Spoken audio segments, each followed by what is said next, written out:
সকাল প্রিয় শিক্ষার্থীবৃন্দ, আশা করি সবাই ভালো আছো, সুস্থ আছো। বরাবরের ন্যায় আমি আজকেও তোমাদের ত্রিকোণমিতির ক্লাস নিব। শিক্ষার্থীবৃন্দ, আমি আগে তোমাদের ক্লাস নিয়েছিলাম। আমি আমার পরিচয় দিয়ে শুরু করি। আমি অরিজিনাল লক্ষ্মীপুরিয়া instructor mathematics, Barishal polytechnic school Barishal. শিক্ষার্থীবৃন্দ, আমার topic concept of absolute angles. আজকে আমার লাস্ট ক্লাস। আর তোমরা তো নিশ্চয়ই অবগত আছো যে আমি ম্যাথমেটিক্স 1 বিষয় কোড 65911 ক্লাস নিব।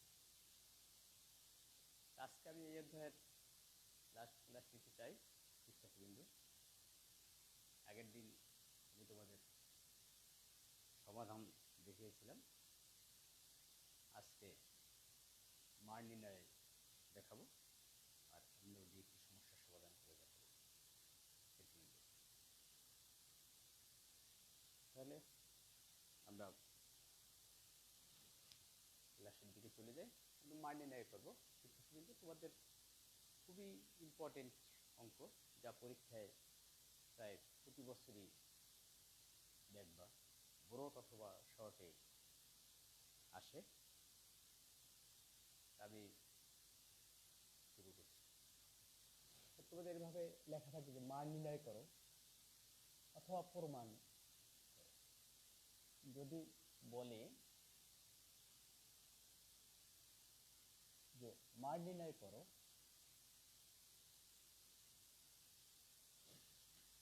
যদি বলে মান নির্ণয় করো, তাহলে তো আমরা অঙ্কটা তুলে মান নির্ণয় করতে হবে। আর যদি বলে প্রমাণ করো, তাহলে তো আমরা বাম পক্ষ দিয়ে শেষে প্রমাণে চলে যাবো।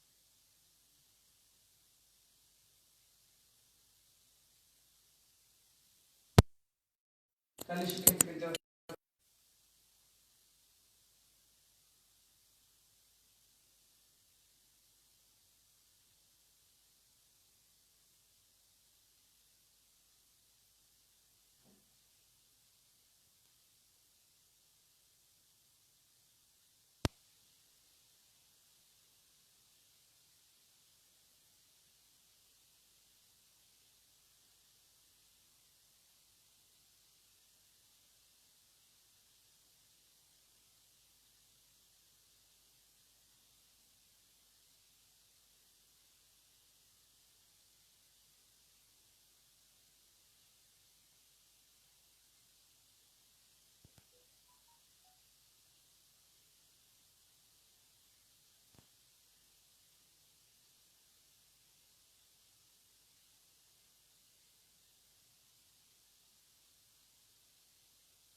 তাহলে আমরা যাই, শিক্ষার্থীবৃন্দ আমরা পিছিয়ে যাই, পড়াই যাই। একটু লক্ষ্য করো শিক্ষার্থীবৃন্দ, আমাদের আগে একটু ছাড় হয়তো প্রবলেম হয়েছে, আমি আবার তোমাদের বলছি। আমরা এই মান নির্ণয়গুলো নির্ণয় করব, তাই না? মোস্ট ইম্পর্টেন্ট তোমাদের বইয়ের। আমি আজকে তোমাদের এটা যদি বুঝাইতে পারি তাহলে আমাদের এই চ্যাপ্টার মোটামুটি শেষ হবে। শিক্ষার্থীবৃন্দ দেখো, আমি তোমাদের একটা সমস্যা করলাম। Sine square pi by 7, sine square 5 pi by 14, sine square 8 pi by 7, sine square 9 pi by 14। তাহলে আমরা এটার মান নির্ণয় করব। শিক্ষার্থীবৃন্দ আগে আমরা নিশ্চয়ই অবগত আছো যে পাইয়ের মান 180 ডিগ্রি। সেই হিসাবে আমরা ক্যালকুলেটর টিপে মান বের করে আমরা রেজাল্ট বসাইতে পারি। শিক্ষার্থীদের এইখানে এই অ্যাঙ্গেলগুলো এমনভাবে দেয়া আছে যা তোমাদের এই যে 0 ডিগ্রি, 30 ডিগ্রি, 45 ডিগ্রি বা 60 ডিগ্রি এর সাথে কোনো মিল থাকবে না। তাহলে আমরা কিভাবে মান নির্ণয় করবো? এখন শিক্ষার্থী তুমি যদি বলো যে স্যার আমি ক্যালকুলেটরে মানটা বের করে টিপ দিলাম, তাহলে দেখবা এখানে দশমিক টশমিক আসতেছে, সেটা কোনো সুন্দর মান না, সেভাবে করা যাবে না। আমরা এটা একটা সুন্দরভাবে একটা সমস্যার সমাধান করে ফেলবো। একটু লক্ষ্য করো, আমি তোমাদের বলছি, তারপর এটা এভাবে দুই একটা অঙ্ক করার পরে তুমি বুঝতে পারবো আসলে কিভাবে করা যায়। আর যেসব অঙ্কের এইখানে অ্যাঙ্গেলটা ওই আগের দেখিয়েছিলাম যে তোমার 180 দিয়ে গুণ করলে, এই 5 দ্বারা গুণ করো, 14 দ্বারা ভাগ করলে দেখবা 30 আসে বা 45 আসে, সেসব অঙ্ক করতে পারবা। এখন এই জাতীয় যে অঙ্কগুলো আছে, আমি অনেক আগাম কথাও বলে দিতে পারি। এই জাতীয় যত অঙ্ক আছে প্রত্যেকটা অঙ্কের কিন্তু রেজাল্টও বলে দিতে পারি। রেজাল্ট প্রত্যেকটা অঙ্কের এই জাতীয় অঙ্কের রেজাল্ট হবে 2। সেটাও আমি তোমাদের বলে দেই যে এই তোমাদের বইয়ে যত অঙ্ক আছে, তোমরা কোন রাইটারের বই আমি জানি না, তোমাদের বইতে যতগুলো সমস্যা আছে প্রত্যেকটা রেজাল্ট দেখো 90% বা 95% অঙ্কের রেজাল্ট 2। দু একটা এক্সেপশনাল আছে। তাহলে আমি একটা লক্ষ্য করো, একটা যদি তোমাদের আমি বুঝাইতে পারি তাহলে আর কোনো সমস্যা থাকবে বলে আমার মনে হচ্ছে না। এই যে আমাদের অ্যাঙ্গেল, আমি পাইটার কথা একটু বাদ দাও, এখানে আছে 1/7, এখানে আছে 5 পাই বাই 14, এখানে আছে 8 পাই বাই 7, এখানে আছে 9/14। এখন আমাদের এই একটা আছে, একটু লক্ষ্য করো, 1/7 পাই প্রত্যেকটার সাথে আছে, আর একটা আছে 5/14, এই একটা আছে, আর একটা আছে 8/7, এই একটা আছে, আর একটা আছে 9/14, এই একটা আছে। আমাদের এইটা শুধু বোঝার ব্যাপার। এই একটা যদি বুঝতে পারো তাহলে তুমি বোর্ড যে কোনো অঙ্ক গড়াই করে ফেলবা, কোনো অসুবিধা নাই। আমি তোমাদের একটা যদি বুঝাইতে সমর্থ হই তাহলে বুঝবো যে মোটামুটি আমরা পেরেছি। এই জন্য আমি একটাই ভালো করে বুঝাবো, তারপরও আমি 2 একটা করাই দিতে চাই। এইটাই আছে 1/7, তাই না? এখানে আমাদের উপরে কোনো আমাদের ডিজিট নেই, নিচে আছে শুধু 7, অতএব এইটাকে আমাদের ভাঙ্গানোর কোনো কিছুই যাবে না। অতএব এইটাকে আমরা মূল অ্যাঙ্গেল মনে করলেই, আমাদের মাথায় একটু মূল অ্যাঙ্গেল মনে করলেই আমাদের সবচেয়ে ভালো হবে, যে এটা তো আর ভাঙ্গানো যায় না, এর চেয়ে ছোট তো আর করা যায় না। অতএব এটাই কোনো তার সংখ্যা তো নাই, 1/7 আছে, অতএব এটাকে তো আর ভাঙ্গানো যাবে না। অতএব আমাদের সর্বনিম্ন আছে 1/7। এখন এরপর বাকি যে আছে 5/14, 8/7, 9/14, এগুলো কিভাবে ভাঙ্গানো যায় আমরা সেই প্রক্রিয়া করবো। আচ্ছা, তাহলে এইটাকে আমরা কিন্তু মূল ধরবো, আমাদের মৌলিক অ্যাঙ্গেলটা ধরবো, সেটা হল যে 1/7 অর্থাৎ পাই/7। শিক্ষার্থীবৃন্দ এই যে আমাদের 3টে অ্যাঙ্গেল আছে, একটা 5 পাই/14, পাই আছে সাথে সাথে, 8 পাই/7 আর 9 পাই/14, তার পাইতে আমরা বাদ দিয়ে বললাম। এখন এই অ্যাঙ্গেলগুলো আমাদের একটু লক্ষ্য করবা যে এই 14, এখানে 14 আছে, উপরে 5 আছে, এই অ্যাঙ্গেলগুলো হয় আছে অর্ধেকের কাছাকাছি, অথবা আছে সমানের কাছাকাছি, অথবা আছে দ্বিগুণের কাছাকাছি। একটু লক্ষ্য করো, আমি একটা একটু বুঝিয়ে দেই। এখানে আছে 5/14, এখানে আমরা যদি আমাদের প্রত্যেকটার সাথে কিন্তু একটা পাই ছিল, পাইটা আমরা একটু পরে মনে করি। আমরা যদি হাফ 14 অর্ধেক কত শিক্ষার্থীবৃন্দ 7, তাহলে এখানে 7-এর চেয়ে কত আছে, এখানে উপরে কি 7 আছে? নাই, আছে কত 5, তো 7-এর চেয়ে একটু কম আছে।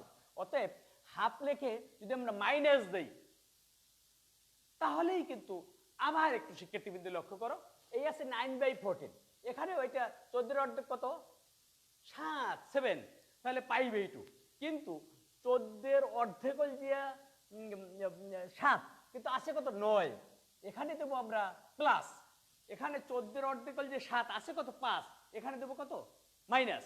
শিক্ষার্থীবৃন্দ তারপর আমি একটা জিনিস তোমাদের একটু কৌশলে বলে দেই, আমাদের মূল অ্যাঙ্গেলটা আছে 1/7, এই 1/7 এখানে তুমি বসাও, এখানে তুমি 1/7 বসাও, দেখবা না সরল করলে এই অ্যাঙ্গেলটা অটোমেটিক মিলে গেছে। একটু দেখো দেখি, একটু লক্ষ্য করো, আমি তোমাদের একটু দেখি আমি বুঝাইতে পেরেছি কিনা। 7 দুগুণে 14 হয় লসাগু, তাই না? লসাগু 7 দুগুণে 14, এখানে থাকে 7, 7 দুগুণে 14 এখানে থাকে 2। শিক্ষার্থী যদি দেখো এই তোমাদের ওই রেজাল্টটা আছে কিনা, অবশ্যই আছে, অবশ্যই আছে, অবশ্যই আছে, অবশ্যই আছে, নিশ্চয়ই থাকবে। আবার আমি তোমাদের এখানে দেখো 7 দুগুণে 14, তাহলে 7 প্লাস 2 9/14, 9/14। তা শিক্ষার্থীবৃন্দ আমি আবার বলি, এই মূল অ্যাঙ্গেলটা তোমাদের থাকবে, সেটা তো আর ভাঙানো যাবে না, যেটা একেবারে সর্বনিম্ন আছে। বাকি যে অ্যাঙ্গেলগুলো আছে এইটা হবে অর্ধেকের কম অথবা অর্ধেকের বেশি।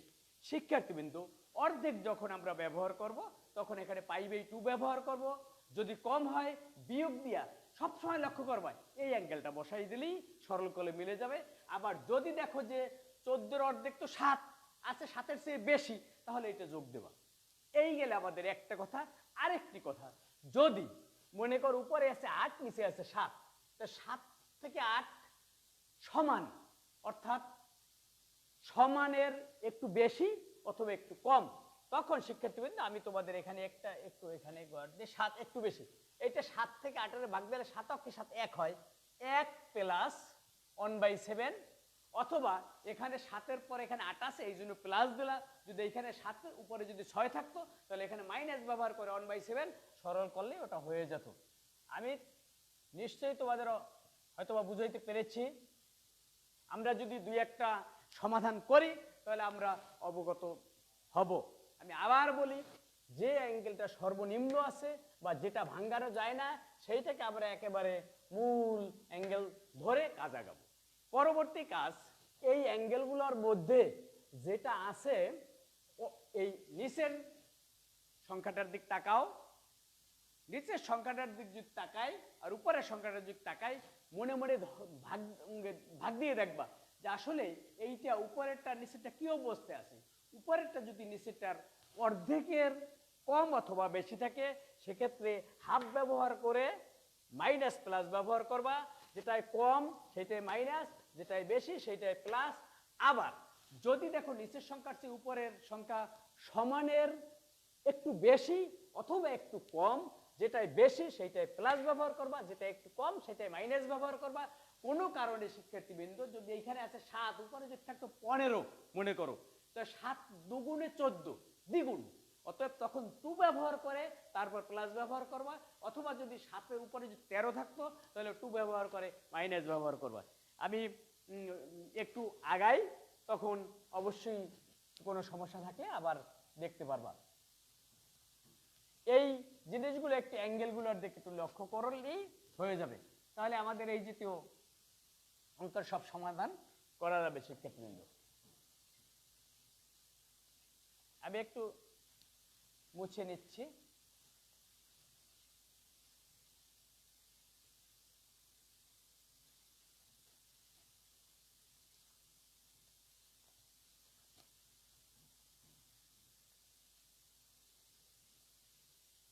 শিক্ষার্থীবৃন্দ লাইভ ক্লাসে বারবার মুভ করা যায় না, তারপর আমাদের করতে হয়। একটু লক্ষ্য করো, আমাদের এই জাতীয় অঙ্ক মাত্র কিন্তু একটি লাইন ইম্পর্টেন্ট, মোট 4 লাইনে অঙ্ক করা শেষ হয়ে যাবে, কিন্তু একটা লাইন যদি আমরা বুঝতে পারি, এই লাইনটা যদি আমরা বুঝতে পারি তাহলে আর আমাদের কোনো সমস্যা থাকবে না। শিক্ষার্থীবৃন্দ একটা লাইনের দিক লক্ষ্য করলে হয়ে যাবে, বাকি কাজ একেবারে কমন সব অঙ্কে।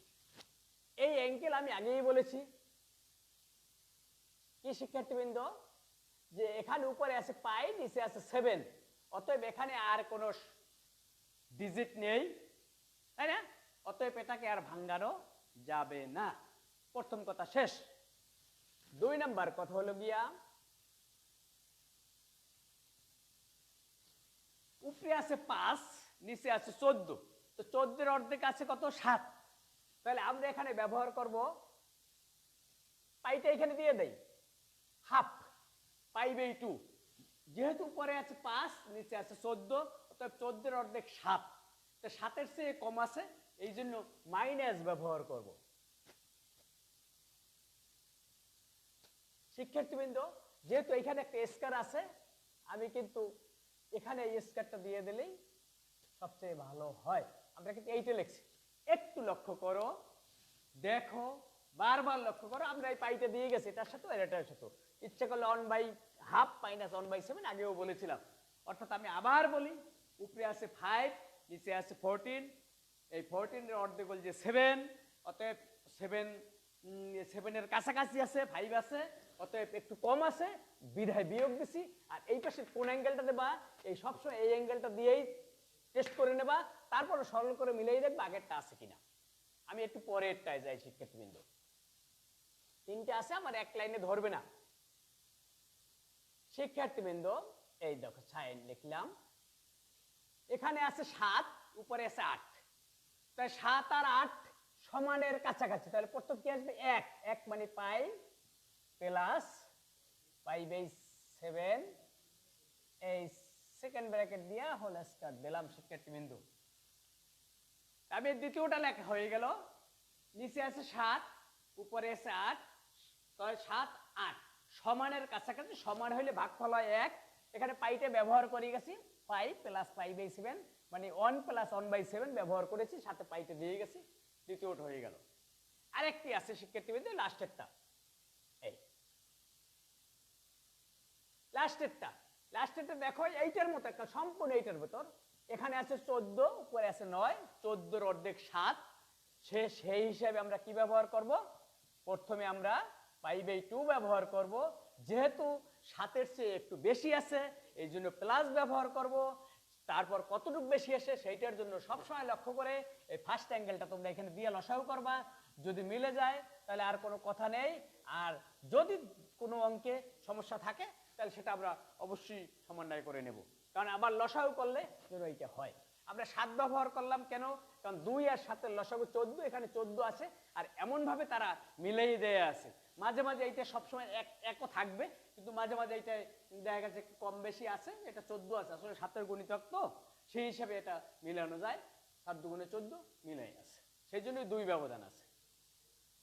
শিক্ষার্থীবৃন্দ, আমাদের কিন্তু আসল কাজ শেষ। এই যেহেতু অঙ্ক তোমাদের বইয়ে অ্যাভেলেবেল আছে, কিন্তু আমরা যদি এই লাইনটা বুঝতে পারি, এরপর আমাদের আর কোনো কাজ নেই। বাকি কাজ তুমি যদি একেবারে বলে না যে অঙ্ক মুখস্থ করছি, তাই এর বাকি কাজগুলো তুমি যদি মুখস্থও ব্যবহার করো, তারপর তুমি যদি নাও বোঝো, তাহলে অটোমেটিক অঙ্ক হয়ে যাবে। কিন্তু এই লাইন ভুল হইলে আর তোমার অঙ্ক থাকবে না। শিক্ষার্থীবৃন্দ, আমি আবার বলি, যে অ্যাঙ্গেলটা উপরে যে তোমার ডিজিট আছে সেইগুলো ভাঙ্গাইতে হইবে, এবং মূল অ্যাঙ্গেল মনে করবো পাই বাই 7।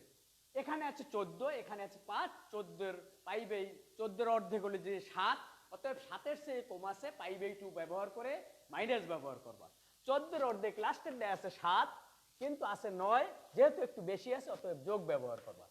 এইটাই আছে হল যে নিচে আছে 7, উপরে আছে 8। শিক্ষার্থীবৃন্দ, যেহেতু উপরে আছে 8, নিচে আছে 7, অতএব 7 অক্ষে 7, অর্থাৎ সমানের চেয়ে একটু বেশি আছে। সমান মানে 1 মানে এখানে আমরা পাইতে বাহিরেও দিতে পারতাম, তো পাই প্লাস পাই বাই 7 ব্যবহার করছি। এই বেশি আছে এই জন্য প্লাস, দেখো এক ব্যবধানে ব্যবহার করছি, লসাগু করলে মিলে যায়। তাহলে আমাদের শিক্ষার্থীবৃন্দ কাজ শেষ। এখন আমরা এই ইকুয়াল টু দিয়ে অঙ্কটা করে ফেলবো। শিক্ষার্থীবৃন্দ, এই আমরা ফার্স্টের পাই বাই 7 ব্যবহার করলাম। আমি যদি তোমাদের একটা বুঝাইতে পারি তাহলে আমার মনে হয় না আর তোমাদের অঙ্ক করানোর দরকার আছে।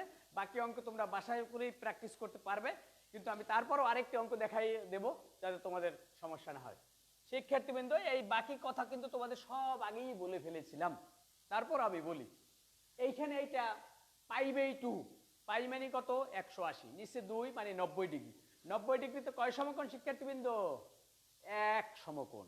এক সমকোণ জোড় না বিজোড়? বিজোড়। অতএব সাইন চেঞ্জ হয়ে কি হবে শিক্ষার্থীবৃন্দ? কস। অর্থাৎ আমি তোমাদের আরো একটা জিনিস বলে দেই, যেসব অঙ্কের শুরুতে দেখবা π/2 π/2 সেগুলো চেঞ্জ হবে, আর যেটায় পাই আছে 2 পাই আছে সেগুলো চেঞ্জ হবে না। আমি তোমাদের আগেই বলে রাখছিলাম যে সমকোণ যদি জোড় হয় তাহলে কোনো পরিবর্তন নাই, আর সমকোণ যদি বিজোড় হয় তাহলে পরিবর্তন আছে। শিক্ষার্থীবৃন্দ আমি আবার তাহলে যেহেতু এইটা এক সমকোণ অর্থাৎ বিজোড়, এখানে সাইন চেঞ্জ হয়ে কজ হবে। থাকবে কি শিক্ষার্থীবৃন্দ? π/7। শিক্ষার্থীবৃন্দ থাকবে কি? π/7। কোন কোয়াড্রান্টে পড়ে? ফার্স্ট কোয়াড্রান্টে পড়ে। ফার্স্ট কোয়াড্রান্টে অল পজিটিভ। তোমরা ভাববা না যে স্যার এই মাইনাস, এই মাইনাস কোনো বিষয় না। এটাতে নির্ভর করবে যে 90 ডিগ্রির পরে তার সাথে যদি যোগ থাকে তাহলে বুঝবা পরের ঘরে যায়, আর যদি বিয়োগ থাকে তাহলে ওই ঘরেই থাকে। অতএব π/7 থাকবে। আরো একটা কথা শিক্ষার্থীবৃন্দ, ফার্স্ট কোয়াড্রান্টে অল পজিটিভ, অতএব কোনো বিয়োগের কোনো ব্যাপার নাই, আমরা এই স্কোরটা দিয়ে দিলাম। আরেকটু কথা শিক্ষার্থীবৃন্দ বলে রাখি, এই জাতীয় অঙ্কে যেহেতু এইটা সব স্কোর আছে, কোনো কারণে তুমি যদি সরাসরি এইখানে স্কোর দিয়ে দাও তাহলে তোমার এটা প্লাস হবে না মাইনাস হবে সেটা চিন্তা করারও দরকার নেই। কারণ কোনো কারণে যদি কোনোটা নেগেটিভ হয়, কারণ স্কোর আছে সেই কারণে সেটা পজিটিভ হয়ে যাবে। অতএব আমাদের যত ভুল ত্রুটি হওয়ার এই লাইনে হবে, বাকি লাইনে আর ভুল হওয়ার সম্ভাবনা নেই। আমরা শিক্ষার্থীবৃন্দ পরবর্তী বারে যাই। এইটা আছে কত? পাই। পাই মানে কি? 180। 180 2 সমকোণ, অতএব এটা যোগ, এটাই কোনো চেঞ্জ হবে না শিক্ষার্থীবৃন্দ। তাহলে এটা কি থাকবে? সাইনে থাকবে। আর এখানে π/7 আছে শিক্ষার্থীবৃন্দ। এখন আমরা বলতে পারি স্যার এটা যোগ হবে না বিয়োগ হবে? কোন কোয়াড্রান্টে পড়ে? থার্ড কোয়াড্রান্টে পড়ে। থার্ড কোয়াড্রান্টে যদি সাইন নাও থাকে তারপরও যেহেতু এইখানে হোল স্কয়ার আছে, আমরা এইখানে যদি তুমি মাইনাস দাও সেকেন্ড ব্র্যাকেট দেবা, আর মাইনাস যদি না দাও তাহলে তোমার সেকেন্ড ব্র্যাকেট দেয়া রাখবে না, সরাসরি স্কয়ার দিয়ে দেবা। শিক্ষার্থীবৃন্দ আমরা নেক্সটে যাই, লাস্টেরটায়। এখানে আছে সাইন π/2, তাহলে এটা আছে কি? চেঞ্জ হবে কি? কস। শিক্ষার্থীবৃন্দ তো কস স্কয়ার π/7। আমাদের শিক্ষার্থীবৃন্দ কাজ কিন্তু শেষ, অঙ্ক শেষ। তাহলে দেখো শিক্ষার্থীবৃন্দ, আমাদের এই যে অঙ্ক স্কোর আছে আমাদের কিছু ভাবাও লাগবে না, শুধুমাত্র অ্যাঙ্গেলটা বসাই গেলে একটু জিনিস শুধু লক্ষ্য করতে হবে যে ফার্স্টের অ্যাঙ্গেলটা π/2, অতএব সমকোণ বিজোড়, সাইন চেঞ্জ কজ হয়ে গেছে, এইটাই পাই, অতএব সাইন সাইডে থাকবে, এইটাই π/2, অতএব সাইন চেঞ্জ কজ হয়ে গেছে। শিক্ষার্থীবৃন্দ sine square theta plus cause square theta equal two কিন্তু 1, তোমরা নিশ্চয়ই অবগত আছো। আমি আর একটু দেখে একটু লক্ষ্য করো, অতএব এই টু মিলে কি হয়? Sine square theta plus cause square theta equal two 1, sine square theta plus cause square theta equal two 1, অতএব 1 plus 1 equal to 2, 1 plus 1 equal to 2 answer. অতএব এই জাতীয় যত তোমাদের সমাধান করবা সব অঙ্কেরই রেজাল্ট কিন্তু 2 হবে। শুধুমাত্র আমাদের এই লাইনটা খালি বোঝার ব্যাপার। আমি আর একটা দেখাই দিচ্ছি, তাহলে তোমাদের হয়তো ক্লিয়ার হয়ে যাবে। শিক্ষার্থীবৃন্দ তোমাদের বইয়ে এরকম প্রচুর অঙ্ক আছে, বাসায় গিয়ে প্র্যাকটিস করবে। শুধুমাত্র এই সেকেন্ড লাইনটার দিন লক্ষ্য করবে, আর বাকিটা কোনো প্রবলেমই নেই। আচ্ছা আমি আরেকটি দেখাচ্ছি, হয়তোবা আরেকটা দেখলে ক্লিয়ার হয়ে যাবে। এই লাইনটাই শুধু শিক্ষার্থীবৃন্দ, এই লাইনটা বুঝলে আর কোনো অসুবিধা নেই। আমি তোমাদের কাছ থেকে শুনবো, হয়তো সামনাসামনি থাকলে এখন তোমাদের কথা শুনতে পারতাম। তারপরও তোমরা কমেন্টস করে রাখো, আমি পরের অঙ্কটা দেখো। আমি কিন্তু তোমাদের সময় দেই, হয়তো মুভ করলে একটু নাড়াচাড়া করলে দেখতে একটু অসুবিধা হয়, এই জন্য আমি আবার একটু সময় দেই। ভালো করে মুছে দিচ্ছি।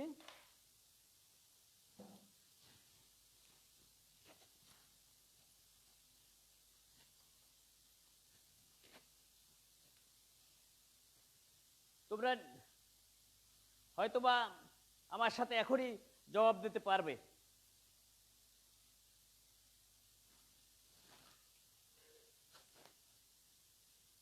শিক্ষার্থীদের দেখো cos square pi by 8, next অঙ্ক আরেকটি দেখাচ্ছি cos স্কয়ার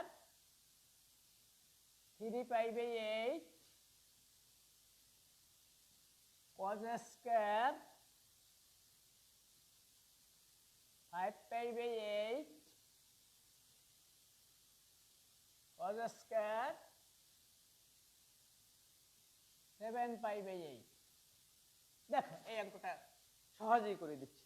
আমি আগেরটাই তোমার সময় নিয়েছি হয়তো আধা ঘন্টা, আর এইটাই কিন্তু আমি তোলার পরে তোমার আমি সর্বোচ্চ 5 মিনিট আবার হয়ে যাবে। তোমাদের বুঝন টুজন করানো সব 5 মিনিট হইবে। cos square pi by 8, cos square 3 pi by 8, cos square 7 pi by 8। শিক্ষার্থীবৃন্দ লক্ষ্য করো, প্রথম আছে cos স্কয়ার পাই বাই 8। আমরা এটা কি করব? কিছুই করব না, কারণ 8 এর উপরে কোনো সংখ্যা নেই। 2 নম্বরেরটায় আছে cos স্কয়ার 3 পাই বাই 8। শিক্ষার্থীবৃন্দ একটু লক্ষ্য করো, 3 8 এর অর্ধেক কত? 4, কিন্তু আমাদের সাইডের সাইডে একটু কম আছে। যদি সাইড থাকতো তাহলে লিখতাম পাই বাই 2। আগেই বলছি অর্ধেক লিখবো, কিন্তু অর্ধেকের সাইডে আছে কি একটু কম, অতএব বিয়োগ পাই বাই 8। দেখো মিলছে কিনা, বেলা শেষ। 8 এর অর্ধেক 4, কিন্তু 4 নেই, একটু কম আছে, এই জন্য যদি কম থাকে বিয়োগ দেবা। আর সবসময় তোমাদের বুদ্ধি বলে দিছি, এই ফার্স্টের অ্যাঙ্গেলটা বসাই দেবা, লসাগু করলে মিলে যাবে। 4 দুগুণে 8, এখানে 4, 4 দিয়ে যদি 1 যায় 3 হয়, আর এই সেকেন্ড ব্র্যাকেটটা দিয়ে দেবা, এই গেলে একটা। শিক্ষার্থী একেবারে পানি পানি। 2 নাম্বার, প্রথম কি ব্যবহার করবো? 8 এর অর্ধেক কত? 4, তাই না? তাহলে আমাদের সাইডের সাইডে কি একটু বেশি আছে, অতএব এবার দেবা যোগ। একই কাজ, একই কাজ।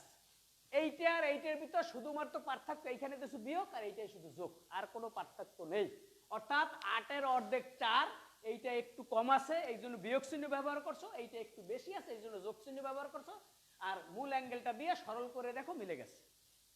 লাস্টেরটায় যাও শিক্ষার্থীবৃন্দ, আছে কত? উপরে আছে 7, নিচে আছে 8, তাই 7 কি 8 আর উপরে 7, যদি হইতে 8 তাই হইতে 1, মানে একের সাথে একটু কম, সামান্য কম। 1 হইলেই প্রথম ব্যবহার করবা পাই, পাই বা 1, ওই পাইটা ব্যবহার করো। আর বাকি দুইটা কিন্তু অর্ধেক ব্যবহার করছে, এটা কিন্তু পুরো ব্যবহার করলাম। কিন্তু ওই 8 এর চেয়ে উপরে যদি 9 থাকতো শিক্ষার্থীবৃন্দ, তাই ব্যবহার করতে যোগ। যেহেতু 8 এর চেয়ে 1 বেশি থাকলে ব্যবহার করতে যোগ, যেহেতু 1 কম আছে অত ব্যবহার করবা বিয়োগ। আমাদের কাজ শেষ শিক্ষার্থীবৃন্দ, কাজ শেষ। এই একটা লাইন মাত্র, একটা লাইন। তোমার বইতে যত অঙ্ক আছে সব অঙ্কের রেজাল্ট 2, আর ভাঙানোর চিন্তা করবে একটা লাইন। অতএব তোমার প্রত্যেকটা অঙ্ক ভিন্ন ভিন্ন পদ্ধতিতে নোটে নানান ধরনের করা আছে, উদাহরণে নানান ধরনের করা আছে, ভাবার দরকার নেই। শুধু এক ভাবনা ভেবে নাও, তাহলে বইয়ের সব অঙ্ক করতে পারবা শিক্ষার্থীবৃন্দ। কাজ শেষ আমার। cos স্কয়ার পাই বাই 8 শিক্ষার্থীবৃন্দ, এটা লেখা শেষ। আমি একটু ছোট করে লিখছি এখন, যেহেতু এটা পাই বাই 2, মনে আছে শিক্ষার্থীবৃন্দ? পাই বাই 2 থাকলে cos sin কি হবে? সাইন, ওই পাই বাই 8 হবে। শিক্ষার্থীবৃন্দ ভাবনার কোনো দরকার নেই। এই পাই বাই 2 মানে কি? এক সমকোণ, সমকোণ বিজোড়, cos sin সাইন হয়ে গেছে। ফার্স্ট কোয়াড্রান্ট অল পজিটিভ, কোনো কারণে নেগেটিভ হইলেও হোল স্কয়ার আছে, অতএব চিন্তার কোনো কারণ নেই। পরেরটা আছে পাই বাই 2 শিক্ষার্থীবৃন্দ, ওটা কি হবে? ওটাও সাইন পাই বাই 8। এখন বলতে পারো স্যার এইটাই বিয়োগ এইটাই যোগ, দুটোটা দিয়ে এক হইলো, কোনো অসুবিধা নাই, এইটাই সেকেন্ড কোয়াড্রান্ট। ঠিক আছে, সেকেন্ড কোয়াড্রান্টে যদি কোনো নেগেটিভও আসে, এই হোল স্কয়ার আছে, অতএব সেটাই পজিটিভ করে ফেলছে। আমরা আর ব্র্যাকেট ব্যবহার না করলেও হবে। যদি করো তাহলে পিছনে বিয়োগ দিয়ে হোল স্কয়ার দেবো, পরের লাইনে প্লাস হয়ে যাবে। এইটাই কি আছে শিক্ষার্থীবৃন্দ? পাই। পাই মানে কি? 2 সমকোণ, অতএব যেভাবে আছে সেভাবেই থাকবে। cos square pi by 8। শিক্ষার্থীবৃন্দ আমি আর এটা সাজানোর দরকার আছে বললে মনে হয় না। এই আমি আগেও বলে দিছি, একটা সাইন একটা cos, তোমার আমার নিচে জায়গা নেই। sin square pi by 8 cos square pi by 8 1, sin square pi by 8 cos square pi by 8 1। অতএব 1 আর 1 2 রেজাল্ট। তোমাদের নিচে জায়গা থাকলে একটু সাজাই নিলে নিতে পারো, না নিলে কোনো অসুবিধা নেই। 1 + 1 = 2 অ্যান্সার। শিক্ষার্থীবৃন্দ, একটা লাইন মাত্র। এখন প্রতি 2 মিনিট এক একটা অঙ্ক করা যায়, কোনো বিষয়ই নয়। দেখো, আবার তুলে নাও, তুলে নিয়ে বাসায় বসে বারবার প্র্যাকটিস করবে। আমি তোমাদের আর একটি দেখাই দিচ্ছি।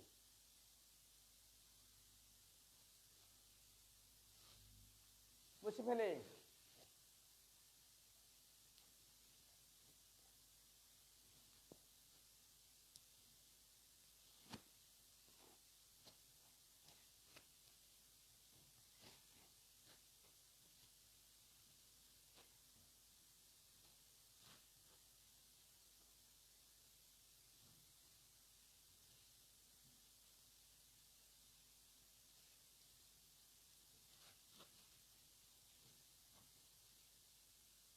আমরা নেক্সট আরেকটি অঙ্ক দেখাচ্ছি।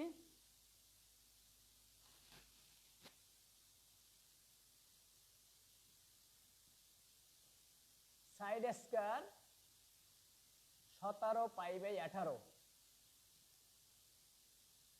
Side square 17 π/18, sine square 5 π/8,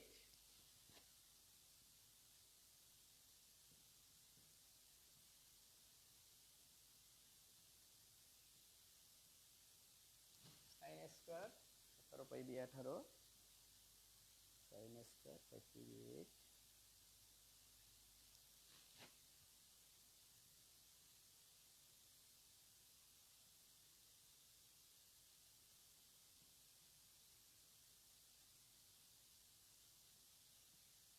cos square 37 π/8, cos square 3 π/8।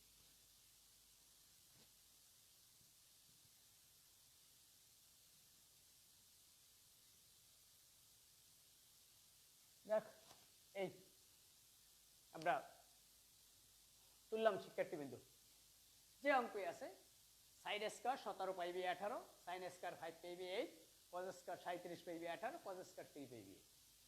একেবারে চিন্তা, একেবারে একটু একটু একটা লাইন মাত্র। দেখো মাথায় কি ধরে, দেখো এই আমি সাইন লিখলাম, লেখার পরে নিচে আছে 18, উপরে আছে 17। তাই 17, 18 থেকে 17 দেখলে প্রায় সমান সমান, একটু কম, এক কম মাত্র। অতএব প্রথমে আমরা কি ব্যবহার করব? পাই। যদি 19 থাকতো তাহলে দিতাম যোগ, যেহেতু এক মাত্র এক কম, অতএব বিয়োগ। অতএব দেখো পাইবে কি ব্যবহার করব? 18। লসাগু করে দেখো ঠিক আছে কিনা। 18 - 1 17 হয়ে গেছে, অঙ্ক শেষ। একেবারে সহজ কাজ। অতএব নিচেরটা দেখে উপরেরটা দেখবো, উপরেরটা যদি হয় সমানের কম, পাই ব্যবহার করে বিয়োগ ব্যবহার করব। যদি হয় সমানের বেশি, তাহলে পাই ব্যবহার করে যোগ ব্যবহার করব। যদি হয় অর্ধেক, সেখানে π/2 ব্যবহার করিয়া, কম হইলে বিয়োগ, বেশি হইলে যোগ। শিক্ষার্থীবৃন্দ, এই যে আমাদের কথাবার্তা। নেক্সট আমাদের আছে 5 π/8 শিক্ষার্থীবৃন্দ। 5 π/8 শিক্ষার্থীবৃন্দ, তাহলে কি 8 এর অর্ধেক কত? 4, কিন্তু আমাদের আছে 4 এর একটু বেশি। তাহলে আমরা কি ব্যবহার করব শিক্ষার্থীবৃন্দ? সাইন দিলাম, আমাদের নিচে আছে 8, উপরে আছে 5, 8 এর অর্ধেক আছে 4। তাহলে আমরা 4 ব্যবহার, যেহেতু 4 সেই হিসেবে আমরা ব্যবহার করব π/2। যেহেতু একটু বেশি আছে এই জন্য ব্যবহার করব প্লাস, আর যদি কম থাকতো তাহলে ব্যবহার করতাম মাইনাস π/8। সেক্ষেত্রে একেবারে সহজ কাজ, একেবারে সহজ, কোনো চিন্তার কোনো কারণ নেই, একেবারে কারণ নেই। এই দেখো ক্লিয়ার কিনা একেবারে। এইটা আছে 17, উপরে আছে, নিচে আছে 17, উপরে 18। অতএব সমানের একটু কম আছে, পাই ব্যবহার করে π/8। নিচে আছে 8, উপরে আছে 5, 8 এর অর্ধেক 4। অতএব π/2 ব্যবহার করে যোগ ব্যবহার করেছি। পরেরটাই দেখো, পরেরটাই কি আছে? নিচে আছে 18, উপরে আছে 37। 18 ঘরের নামটা বড়, 18 - 18, 18 2 × 36। অতএব 2 বার। এই এই অঙ্কটাই তোমাদের একটু 2 বার আছে, 2 বারের অঙ্ক তোমাদের বইয়ে নাই, অতএব এখানে ব্যবহার করতে হবে 2 পাই। 18 দুগুণে 36, তারপরও থাকে 1, অতএব পাইবি 8। এই 37 হয়ে গেছে।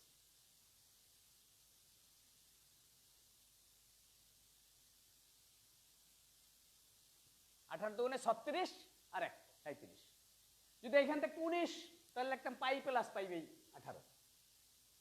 যদি থাকতে 17 তাহলে লিখতাম পাই মাইনাস পাইবি 18। এই যেমন এইটাই ছিল।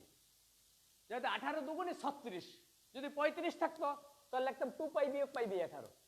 যেহেতু 36 এর সাথে 18 দ্বিগুণ করলে 36, এই যে আমরা 2 দিচ্ছি তাই তো 36 হয়ে গেছে।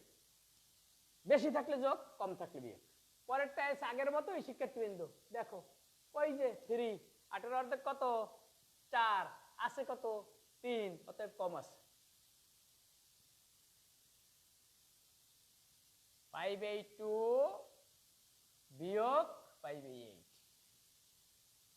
এটা শিক্ষার্থীবৃন্দ এইখানে আমি স্কোয়ার দিয়ে দিলাম, একেবারে এইটার মতোই, এইটার মতো।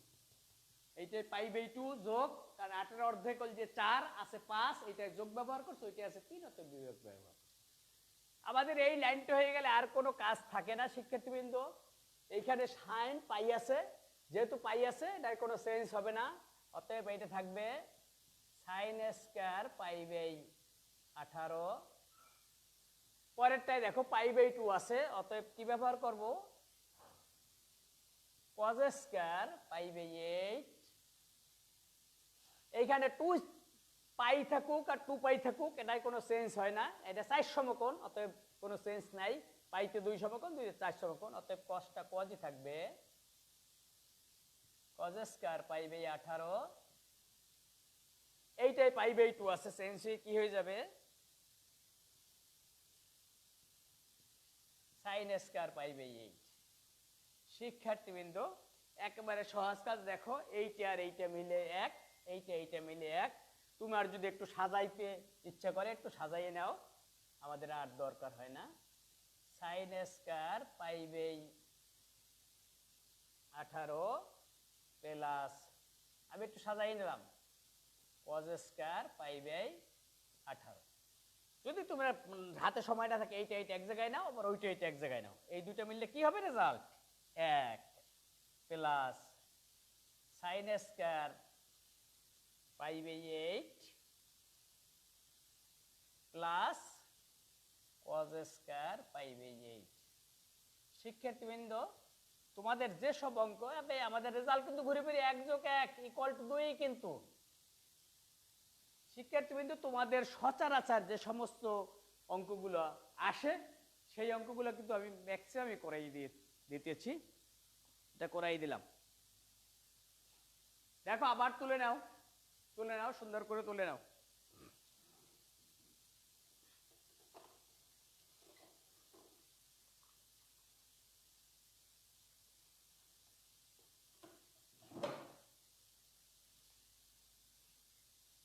বুঝে ফেলবো, একটু সময় দিলাম।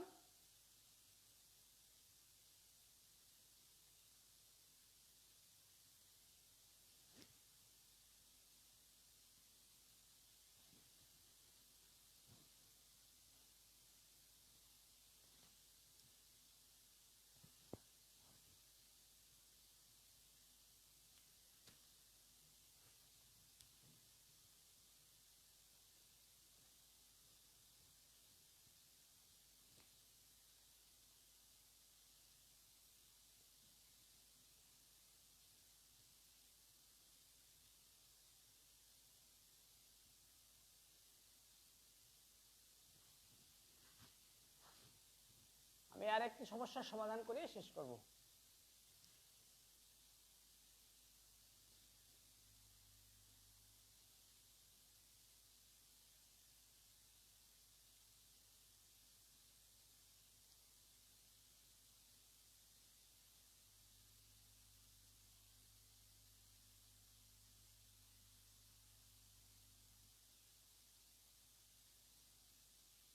দেখো প্রশ্নটা আমি তুলে নেই, সমাধানটা এরকম দেখো। যদি tan theta equal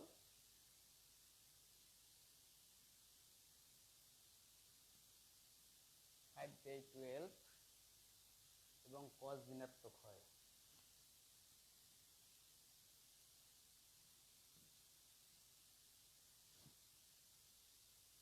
cos theta ঋণাত্মক হয়।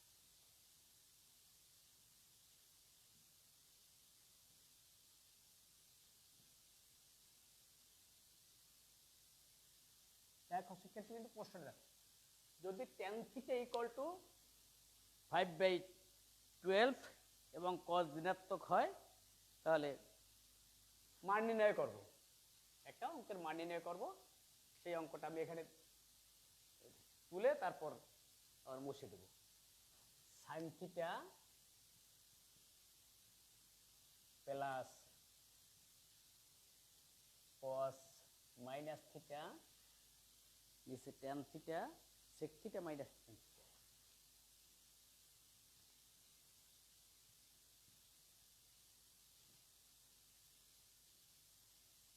sec মাইনাস থিটা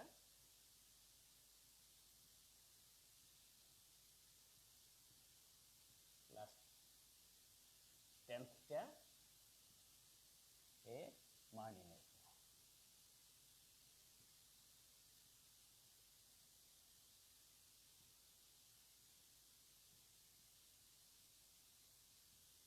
শিক্ষার্থীদের একটু প্রশ্নটা একটু বুঝে তারপর আমি শুরু করব। এটার মান নির্ণয় করতে বলছে।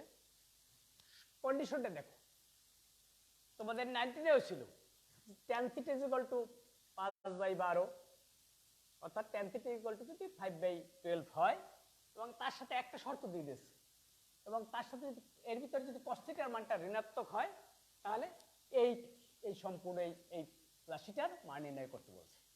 শিক্ষার্থীবৃন্দ, তাহলে এই রাশিটা আমরা মান নির্ণয় করব। আগে আমাদের কি মান নির্ণয় করতে হবে? মান বাড়ি করতে হবে, সাইনের মান বাড়ি করতে হবে, কজের মান বাড়ি করতে হবে, সেকের মান বাড়ি করতে হবে, টেনের মান বাড়ি করতে হবে, তারপর এই মানটা এখানে বসাই দিতে হবে শিক্ষার্থীবৃন্দ, তাই না? তাহলে শিক্ষার্থীবৃন্দ একটু আমাদের বিষয় আছে, তোমাদের আগেই কিন্তু একটা জিনিস আমি অবগত করেছিলাম যে cos of minus theta equal to কি ছিল? প্লাস cos থিটা, আর sec অফ মাইনাস থিটাও কিন্তু ছিল প্লাস sec থিটা। cos আর sec এর মাইনাস হইলেও সেটা প্লাস হয়ে যায়। অতএব তোমরা এই যে দুটো মাইনাস দেখতে আসো, এই দুটো দেখে কিন্তু আতঙ্কিত হওয়ার কোনো কারণ নেই। আচ্ছা, যাক আমি এইটা মুছে দেই, কারণ আমাদের ব্ল্যাকবোর্ডে একবারে ধরবে না। আমি এইটা মুছে আমি একটু সাইন কস সেক ট্যান, এই চারটা জিনিসের মান বের করতে হবে, সাইন কস সেক আর ট্যান। শিক্ষার্থীবৃন্দ, আমরা দুইটা প্রক্রিয়ায় মানটা নির্ণয় করতে পারি। একটা হলো গিয়া 19 যে sec square theta = 1 + tan square, সেটার মাধ্যমে, অথবা ত্রিভুজ অঙ্কন করে। তোমাদের কোনটা ভালো হবে আমি একটা দেখাই দেই, তোমাদের যেটা একেবারে প্রিলিমিনারি নিয়ম সেইটাই দেখাই দেই, চিত্র ছাড়া, তাতেও হবে। আমরা জানি, দেখো একেবারে সহজ পদ্ধতিতে যাই দেখে, আমরা জানি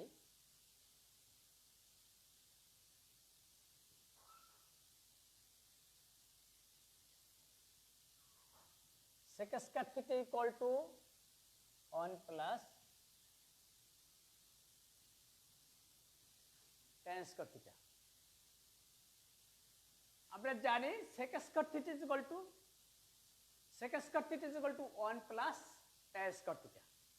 শিক্ষার্থীবৃন্দ, তাহলে আমরা এখানে সেকের মানটা একটু যদি বের করে ফেলি, sec স্কয়ার থিটা = কি 1 + tan স্কয়ার। তিনটা সূত্র ছিল আমাদের কিন্তু 19 এর বইতে। sec square theta = 1 + tan square, cosec square = 1 + cot square. আমরা এখান থেকে sec স্কয়ার থিটা = কি 1 + tan স্কয়ার থিটা। এখানে যদি আমরা মানটা বসাই দেই, 1 + tan এর মান কত? 5/12 স্কয়ার। আমি একেবারে সহজভাবে বলে দিচ্ছি, 1 + 5 × 5 = 25, 12 × 100, 44, 1 4 4 144, থাকে চলছে 169, নিচে 144। এটা কি মান? সেক স্কয়ারের মান।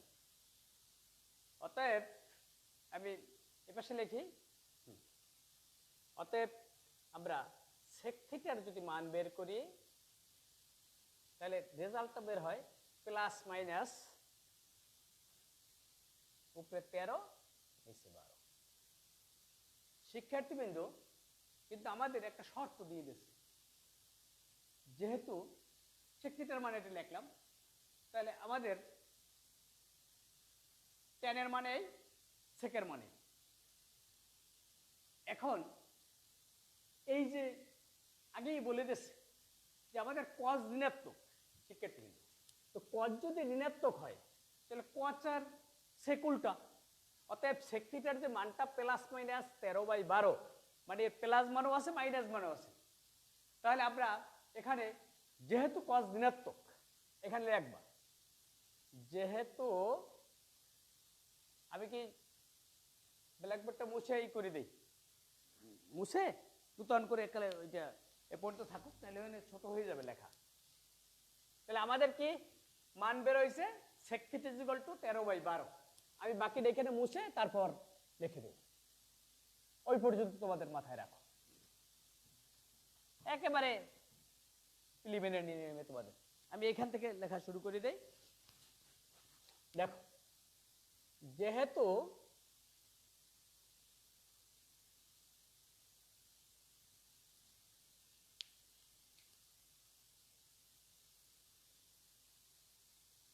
cos থিটা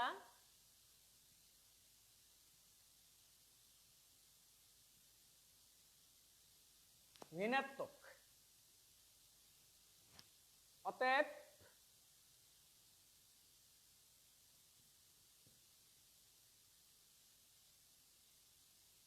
সেক থিটা কি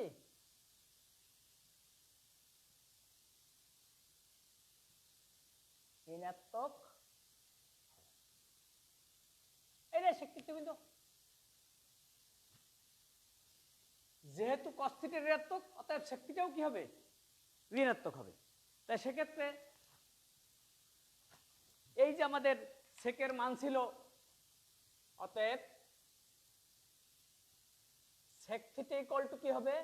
মাইনাস 13/12। আর যেহেতু cos ঋণাত্মক, অতএব cos থিটা ইকুয়াল টু কি হবে? মাইনাস 12/13। তোমরা নিশ্চয়ই অবগত আছো যে সেক থিটা cos থিটার উল্টা। অতএব আগেই আমাদের বলে দেওয়া আছে cos থিটা ঋণাত্মক। অতএব cos থিটা যদি ঋণাত্মক হয় তাহলে সেক থিটাও ঋণাত্মক। তাহলে cos যদি ঋণাত্মক হয় সেকও ঋণাত্মক। তাহলে cos এর মান আর সেকের মানে আমরা কি প্লাস মাইনাস বেরিয়েছিল, সেখানে আমরা কি প্লাস মানটা নিতে পারবো না, মাইনাস মান নিতে হবে। আবার শিক্ষার্থীবৃন্দ, ট্যানের মানটা কি? ট্যানের মানটা কি? আবার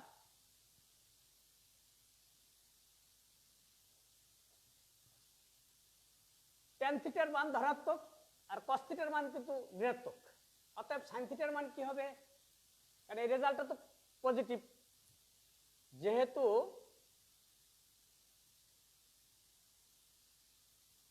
ট্যান থিটা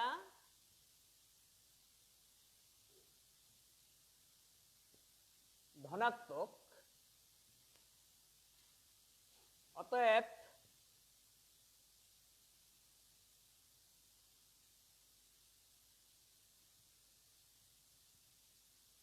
sin থিটা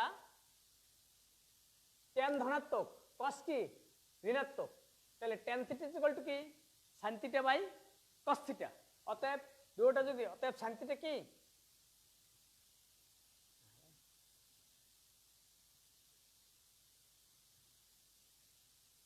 ঋণাত্মক হবে। শিক্ষার্থীবৃন্দ একটু লক্ষ্য করো, ট্যান থিটার মান কি? sin theta by cos theta. অতএব এর ভিতর যদি cos যদি হয় ঋণাত্মক আর ট্যানের মান যদি হয় ধনাত্মক, অতএব দুইটা ঋণাত্মক মিলেই, আমি তোমাদের আর একটু দেখাচ্ছি, একটু এখানে বলে দেই।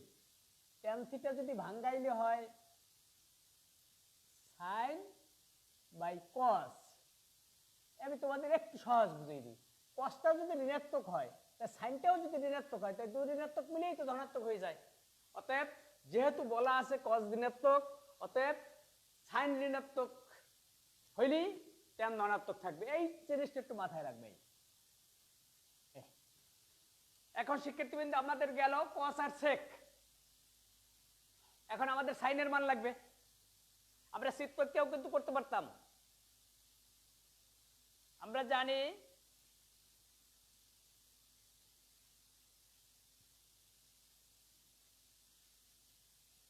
এটা চিত্র সারা করলাম তো এই জন্য লেখা একটু বেশি হয়ে গেল। Sine square theta plus cos square theta equal two 1। অতএব sine square theta equal to কি 1 মাইনাস কস স্কয়ার থিটা। এই পদ্ধতিতে গেলে কিন্তু তোমাদের এই লেখালেখির কাজ অনেক বেশি হয়ে যাবে, আর চিত্র কি করলে ছোট হতো আর কি। এখন সেই হিসাবে 1 মাইনাস কজের মান কত আমাদের মাইনাস 12/13, 1 মাইনাস 144/169। সরল করে দেই, সরল আমরা এখানে করি। এই রেজাল্ট দাঁড়ায় 169 169 169 মাইনাস 144। সরল তোমরা করতে পারবে, এখানে থাকে 25, নিচে থাকে 169। তাহলে অতএব এটা যদি আমরা রুট করি সাইন স্কয়ার 25/169, এখানে আসে কি তো 5/13। শিক্ষার্থীবৃন্দ তাহলে আমি এখন আমাদের কাজ মোটামুটি শেষ। এখন পদার্থ রাশি লিখে অঙ্কটা করে ফেললেই হবে। আর একটু কাজ তোমরা নিশ্চয়ই অবগত আছো। অতএব এখানে যদি আমরা সাইন থিটা লিখি তাহলে রেজাল্ট বেরায় হলো দিয়া 5/169, এখানে 5 69 যে 13। তাহলে আমরা এখানে প্লাস মাইনাসের কি ব্যবহার করব? অবশ্যই মাইনাস ব্যবহার করব শিক্ষার্থীবৃন্দ, কারণ ওই মাইনাস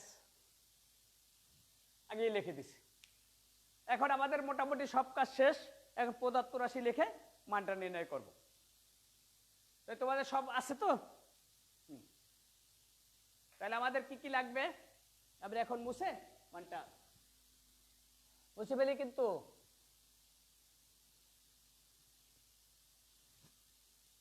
আগে মুছে ফেলি। এই 5/13।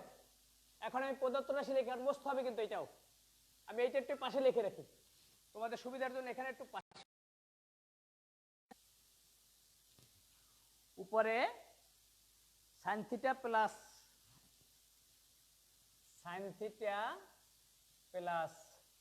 কজ অফ মাইনাস থিটা, আর নিচে ছিল sec minus theta plus tan theta.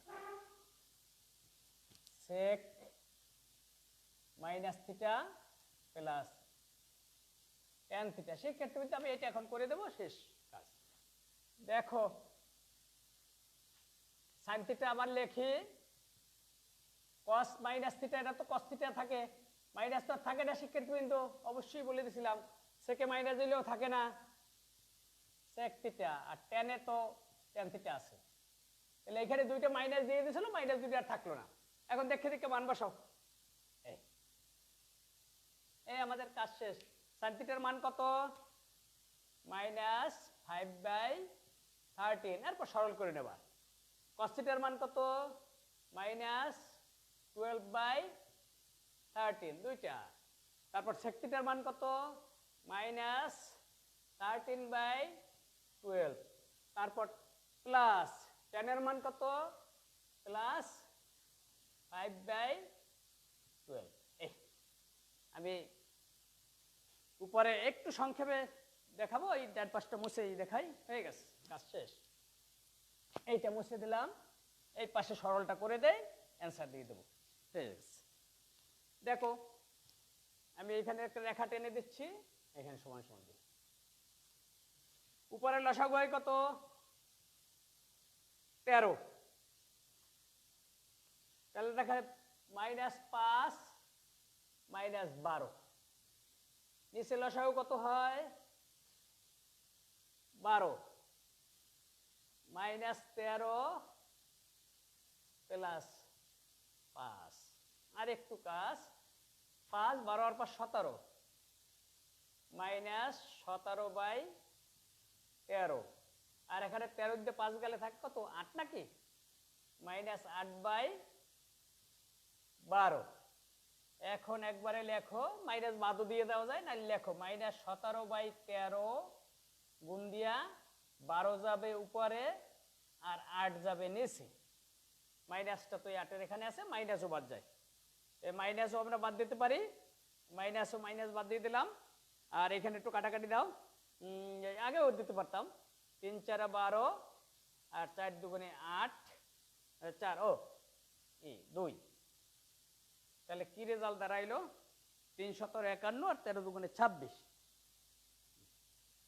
শিক্ষার্থীবৃন্দু, তোমার রেজাল্ট একেবারে হয়ে গেছে, 3 17 51 আর 13 2 26। যদি আমাদের প্রদত্ত মান নির্ণয় করতে বলে শিক্ষার্থীবৃন্দু অ্যান্সার, আর যদি প্রমাণ করতে বলে তাহলে আমাদের।